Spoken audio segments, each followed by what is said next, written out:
பிரேசலாடு இந்த நாளுக்காக நன்றி. இந்த காலவேளை கொடுத்த தேவாதி தேவன் நம் கர்த்தாதி கர்த்தர் நம் ராஜாதி ராஜாவுக்கு கோடி நன்றிகளையும் சோத்திரங்களையும் ஏறெடுப்போம். இந்த காலவெளியில் ஆவியானவர் நம்ம ஒவ்வொருத்தரோடு இடைப்படுகிற வார்த்தைக்கு விரோதமாக வானமண்டலத்தில் பொல்லாத கிரீசர் எல்லா பலவானையும் முந்தி கட்டி செபிப்போம்.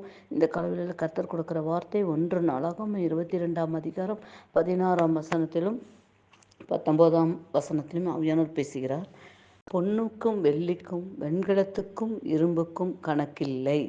நீ எழும்பி காரியத்தை நடப்பி, கர்த்தர் உன்னோட கூட இருப்பார். ஆமேன். கர்த்தர் இந்த காலவெளியில் உங்களோட பேசிக்கொண்டிருக்கிறார். நம்ம எதுக்கும் நம்ம இந்த பொருத்தனை பண்ணியிருக்கேன், அந்த பொருத்தனை பண்ணியிருக்கேன், இதை நான் செய்கிறேன், அதை செய்கிறேன், இதுக்கும் தேவன்கிட்ட கணக்கு இல்லைங்க. இதுக்கெல்லாம் கணக்கே இல்லை. நான் இதை காரியத்தை நான் உங்களுக்கு செய்கிறேன் ஏசப்பா, நான் தான் கொடுத்துட்டேனே, பணம் கொடுத்துட்டேனே, நான் இதை கொடுத்துட்டேன், அதெல்லாம் கணக்கு இல்லைங்க. நீ எலும்பு முதல்ல என் காரியத்தை நடத்த நீ கிளம்பு, நான் உன் கூட இருக்கிறேன் அப்படின்னு கர்த்தர் சொல்லுகிறாருங்க.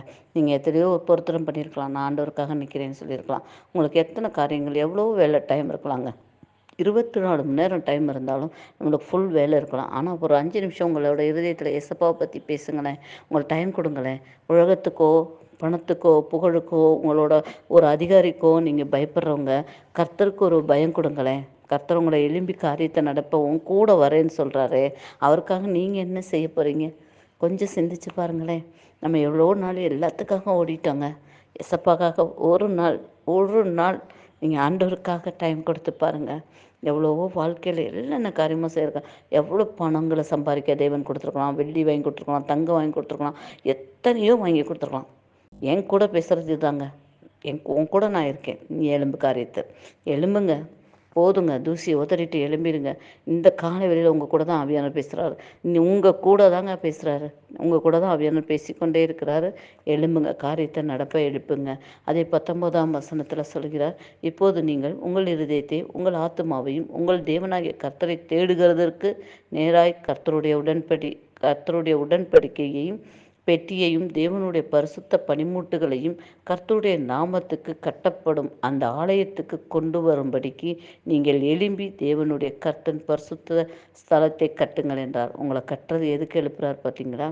ஆலயத்தை கட்டுறதுக்கு. ஆலயத்தை கட்டுக்கதான் ஆத்மாவை சம்பாதிக்கிறதுக்கு, ஆலயத்தை க்ளீன் பண்ணுறதுக்கு, ஆலயத்துக்குரியதுக்கு ஜெபிக்கிறதுக்கு, ஆலயத்தை பரிசுத்த ஆலயத்துக்கு ஆவியானவர் அங்கே இருக்கிறார். ஒவ்வொருத்தருக்கு ஆயத்த ஜெபம் பண்ணுறதுக்காக உங்களை அந்த இடத்துல ஒரு கருவியாக எடுத்து பயன்படுத்துகிறேன்றாரு. கர்த்தர் உங்களோட இடைப்பட்டு கொண்டு இருக்கிறாருங்க. நீங்கள் கர்த்தருக்காக ஏதாவது செய்யணும்னு நினச்சிட்டு இருக்கலாம். இந்த நாளில் உங்கள் கூட தான் பேசிகிட்டு இருக்காரு. எழும்பிருங்க, கர்த்தரோட ராஜ்யத்தையும் நீதியும் தேடுங்கள், இவைகளெல்லாம் உங்களுக்கு கூட கொடுக்கப்படும் சொன்ன தேவன் உங்களுக்கு எல்லாவற்றையும் உள்ள வல்லவராக இருக்காருங்க. இது கடைசி காலம். கர்த்தருக்காக எழும்பி பிரகாசிங்க. கர்த்தரோட ஒளி உங்கள் மேலே வந்தது என்று சொன்னது போல் இந்த காலை வேளையில் அவரோட ஒளி உங்கள் மேலே உதிக்குது. அதுதான் அவர் சொல்கிறார், எழும்பு மகளே, எழும்பு மகனே, கர்த்தர் ராஜ்யத்தை கட்ட எழும்பு, நான் கூட இருக்கேன்றார் கர்த்தர். நீங்கள் ஊழியத்தில் நடக்கும்போது உங்கள் கூட இருப்பார், உங்கள் வேலை ஸ்தலத்தில் கூட இருப்பார். நீங்கள் காலையில் கர்த்தர் சமூகத்தில் சொல்லி பாருங்கள், அப்பா நான் எழும்புறேன் டாடி அப்படின்னு நீங்கள் ஜெபிச்சிருங்க. ஜெபிச்சிட்டிங்கன்னா கர்த்தர் உங்களோட கூட வருவார். எல்லா காரியத்தையும் சக்ஸஸாக முடிப்பாங்க.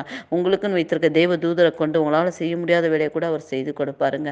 எசப்பா நீங்கள் இந்த நாளில் கூட டாடி பிள்ளைகள்லாம் பொருத்தனை பண்ணுறாங்க டாடி, அந்த காரியத்தை எழும்பி நடத்த நீங்கள் உதவி செஞ்சுருக்கீங்க டாடி, அதற்காக நன்றி செலுத்துகிறோம் எசப்பா.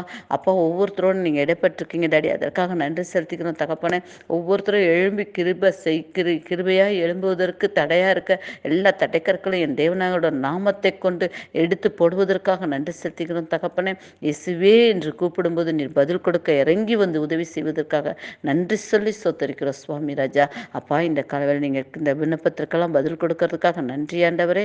இந்த ஜெபத்தை தள்ளாத ஏற்றுக்கொண்ட தேவன் தகப்பனே, இந்த ஜெபத்திற்கு பதில் கொடுக்கறதுக்காக நன்றி சொல்லி சோத்தரிக்கிறோம். உங்களோட திருக்கரத்துக்குள்ள தகப்பனை எல்லா காரியத்தையும் ஒப்புக் கொடுக்குறோம். துதி கன மகிமை எல்லாம் உங்கள் ஒருவருக்கே செலுத்துறோம். நாங்கள் சிறுகணும், நீங்கள் பெருகணும். இயேசு கிறிஸ்துவின் நாமத்தினால ஜெபங்களை ஏறெடுக்கிறோம் எங்கள் நல்ல பிதாவே. ஆமென்.